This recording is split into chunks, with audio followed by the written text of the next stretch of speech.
My name is Flint Doyle. I'm the owner of Flint Doyle Properties, an independent real estate brokerage located here in Denver, Colorado. We serve the entire Denver metro area, as well as all the suburbs surrounding it, and we also serve the majority of Colorado. We've helped our clients succeed in their real estate goals all across the United States. I'm the third generation of real estate professionals in my family on both my mother's and father's side. My family has over 125 years of combined real estate experience, learning exactly how best to help our clients meet their goals. That was my sole purpose of starting my own brokerage. I wanted to make real estate more approachable and understandable from first-time homebuyers to seasoned investors. Real estate shouldn't be too overwhelming to get into, and I believe that starts by having some knowledge and confidence moving into the real estate world. So let's do it. Let's make it as simple and digestible as possible. I'm going to hop off the screen so that you guys can read along at your own pace if you want to, or if you want, you can just listen to me read the words so you don't have to. Okay, Real Estate 101, the guide for first-time homebuyers or the people wanting more knowledge. First thing to know, you don't have to know everything to navigate real estate like a real professional. The majority of people have little to no knowledge about any aspect of real estate until they go to buy their first home. All of a sudden, they're navigating the most expensive purchase they've ever dealt with. There's two general categories most people fall into.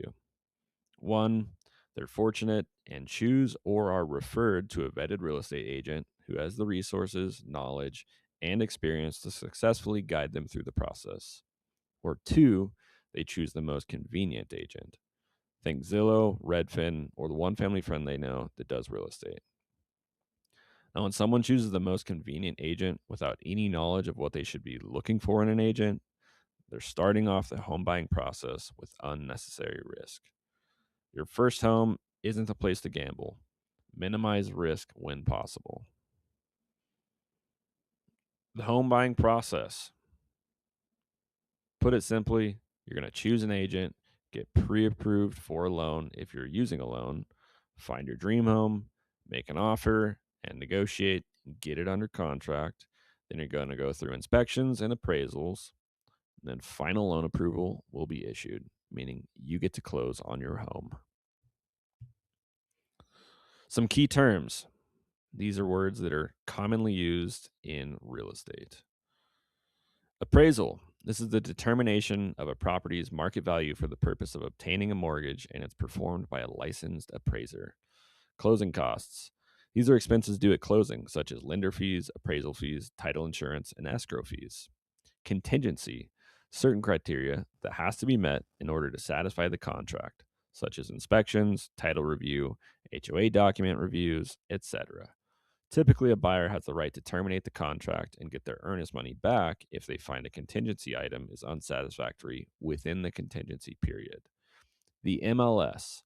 The MLS is the multiple listing service. It's the online database brokers use to share and market all the information on new listings. Earnest money deposit. This is a good faith deposit that the buyer makes shortly after an offer is accepted to show they are serious about buying the property. Typically, it's in the form of a check or wire, and it's given to the title company within a few business days after the contract is signed. Escrow.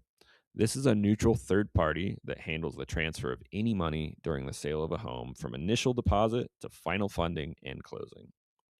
Inspection. This is when an expert conducts a physical review of the property to find visible issues that need to be repaired. Buyers typically make their offers contingent on an inspection, but sellers can conduct a pre-offer inspection to appeal to more buyers. The buyer may choose to do additional inspections like radon and a sewer scope. Title review. The title company will review the property to make sure there are no liens on the property, and then will deliver a commitment to ensure the title of that property. Pre-qualified. This is when potential buyers provide an overall financial picture to the lender, and then the lender provides an estimate of what level of loan they would likely be pre-approved for. Pre-approval or pre-approved is an advanced approval from a bank or other lending institution for a home mortgage. Title insurance. This is insurance to protect the buyer and the lender against losses arising from any disputes over the ownership of a property. Recording fees. This is a fee that's paid to the local government to officially report the sale of a home. It's usually paid by the buyer. Okay, this is the home buying process in a little bit more detail. Important side note on the bottom right. Go into this one first. Don't let this process overwhelm you. Focus on what step is right in front of you. I tell my home buyers to focus as far as getting pre qualified and looking at properties. That's the fun part. Enjoy it. All right. Number one, you're going to select an agent. Look for a licensed real estate agent who's knowledgeable about the areas you're considering and can help guide your search. Then sign an agreement with them before looking at homes. I'll get more into that soon. Number two, getting pre qualified. Before beginning your search, the first step is to get pre approved or pre qualified for a mortgage loan, unless you'll be paying for the full price of the home in cash. I provide my buyers lender recommendations to my trusted lenders who have the best incentives and track records in the industry. If you don't use me, your broker should be doing that as well. My lender or your lender will use your credit and income to determine the amount a bank will lend you and what the monthly payments will be to determine our home search criteria. This section's not in there, but before we go visit properties, I'm going to set up a home search and then it's going to be super easy. It'll automatically refresh your email with any homes that meet your exact criteria we're aiming for. Number three, we're going to go visit properties. This is the fun part of the search. Together, we'll prioritize standout properties from our home search so I can schedule private showings for us. We'll use my system, which is basically just a game for keeping the decision process simple. Submit an offer and negotiate. Step number four. Once you find a home you like, I'll do a price analysis and then we'll quickly submit an offer. This offer will include a proof of funds or pre approval letter. If the offer terms are not satisfactory to the seller, they can choose to submit a counteroffer. You also have the choice to submit a counteroffer to their counteroffer. I will guide you through this negotiation process. Number five, inspection period. So you're given a limited time period to conduct optional/encouraged inspections. These include but aren't limited to a general inspection, sewer scope, radon test, and structural inspection. If something of concern is discovered during this time frame, you will have the chance to negotiate for items to be fixed or to receive credits equal to the amount of the repair estimates. You can even have the ability to cancel the sale and have your earnest money deposit returned to you. It is the buyer's duties to select and schedule all desired inspections and to determine the condition of the property. Your real estate broker should be guiding you through this process. Number six, loan and appraisal. I will be in contact to ensure your lender has scheduled the appraisal. Your completed mortgage application with all supporting documentation should be submitted to your chosen lender upon receipt of a fully signed purchase agreement, if it has not already. Now, upon a successful appraisal, the bank then issues loan approval. With the homeowner's insurance in place and having met all the contract contingencies, your loan will be funded with clearance to close. Number seven, final walkthrough. A final walkthrough of a property is scheduled and completed prior to closing. The walkthrough makes sure that no damage has been done to the home since the time of inspection and that the agreed upon repairs were done correctly. Number eight, closing. After all the conditions of the contract have been executed, the closing is held. Closing documents are signed, payment is exchanged, and you receive the keys to your new home. Note, sometimes the seller has a later closing time in the day, in which case the home actually becomes yours and you receive your house keys after they sign their closing paperwork and receive funding. Number nine, welcome home. Congratulations. It's that easy. You are now a homeowner. Just like everything else in life, build your house on rock. Each step of the real estate process builds on top of the last one. Once you choose your real estate agent, they should help guide you through each step with confidence. All right, what do you need to know when choosing your real estate agent? So, a real estate transaction has two sides. There's the buying side and the selling side. In most cases, a different real estate agent represents each side. A good real estate agent balances the line between being agreeable to enable the transaction to move forward while also representing your best interest. Know when to hold them, know when to fold them. That's the game of being a real estate agent. Here's some indications of a good agent. How long have they been an agent? Crazy statistic, but roughly 75% of agents leave the industry within the first year. That means an easy way to find a top 25% performing agent is to find an agent that's been in the industry longer than 1 year. New agents aren't bad, but they do need a good team behind them, and you need to know who that team is. Sales volume. At least 3 transactions is where a quick learning agent begins to understand the process and not lean as much on that team that's supporting them. Client testimonials. An agent should have good client testimonials. Google reviews, maybe it's in their buyer presentation, etc. You can always ask them if they don't present them up front. Clean license record. These days, you can easily research real estate agents online. In Colorado, you go to DORA, Department of Regulatory Agencies, and look at your possible agent's license status and license disciplinary history. Here's the link. Do they communicate well? There's a lot of important communication that needs to be had when looking at homes and working through a transaction. Have they provided value before you sign a long-term contract with them? Have they shared helpful information, referred you to their lender, set you up with a home search through the MLS, etc.? Have they done anything of value up front for you? All right, contracting with an agent. So, real estate agents are required to have a signed buyer agreement that clarifies the duties and obligations of each party before showing a prospective buyer a home in person. Now, this is if they are a member of the MLS and if they want to be paid. I don't know any real estate agents that aren't part of the MLS, and I don't know any real estate agents that do not want to be paid for their services. In most cases, it benefits the real estate agent to have you sign a long-term 6 to 12-month contract right away. Now, if you're certain of your realtor choice, it benefits you both to sign a long-term contract. However, it benefits you as a buyer to start with a short-term contract. You can make this specific to just the immediate property you want to see and any other properties shown in person to you.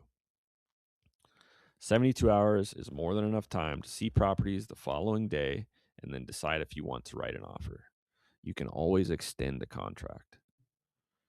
Every sports team wants to see how a player plays before they sign a long-term contract with them. You should have the same opportunity to do so with somebody that's going to be representing you.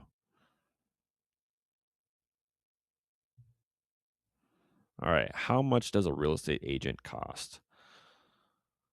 So these are taken directly out of the buyer agency agreement here in Colorado.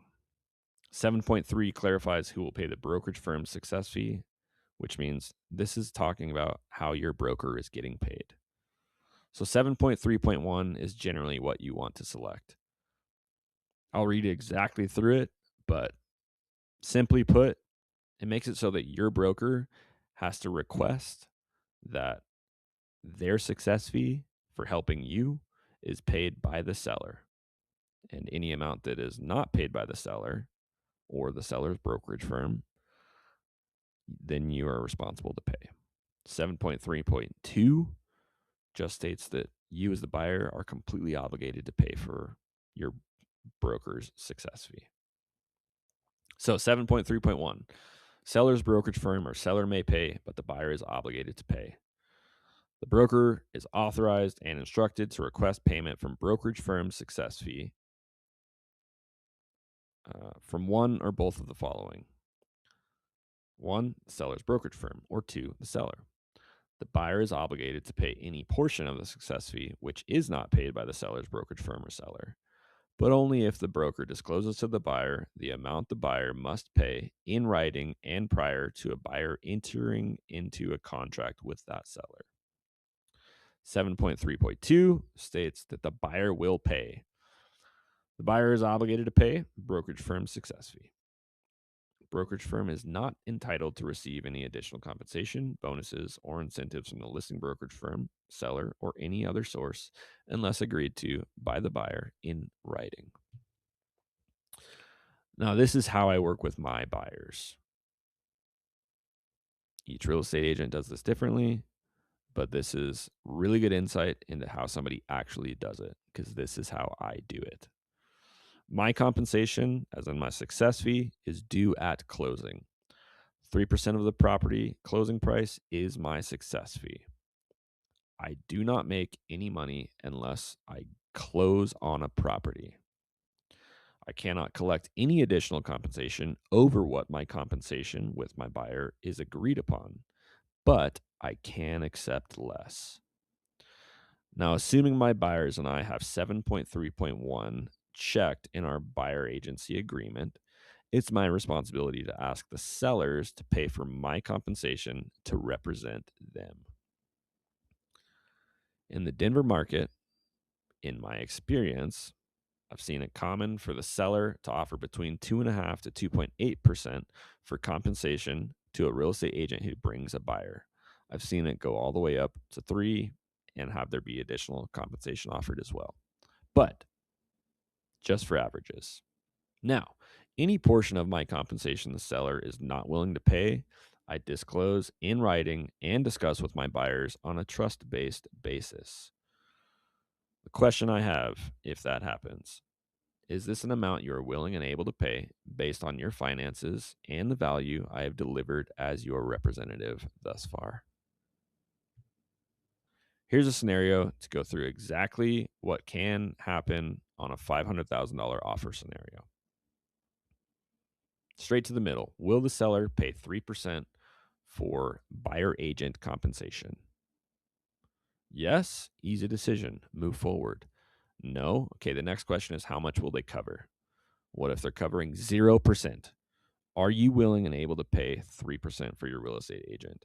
Yes, easy decision. Go ahead and move forward. No. Okay, are you and your real estate agent willing to meet somewhere in the middle?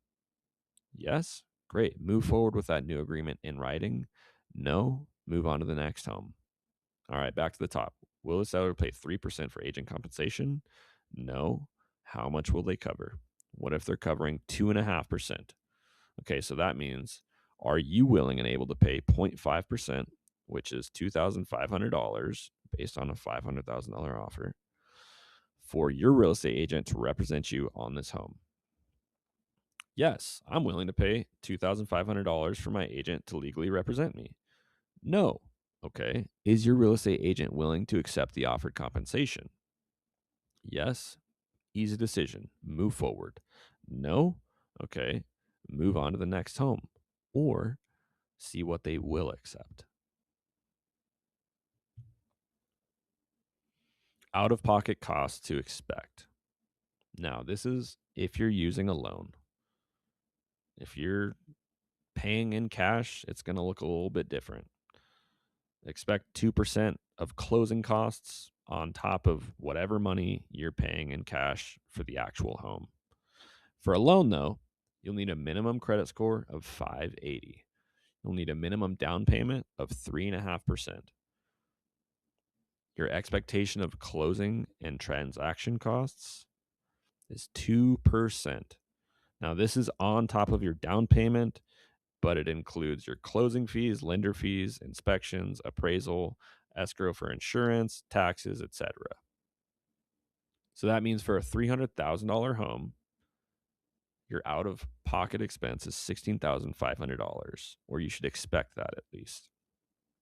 That means you're going to pay at the minimum 3.5% as a down payment, which is $10,500.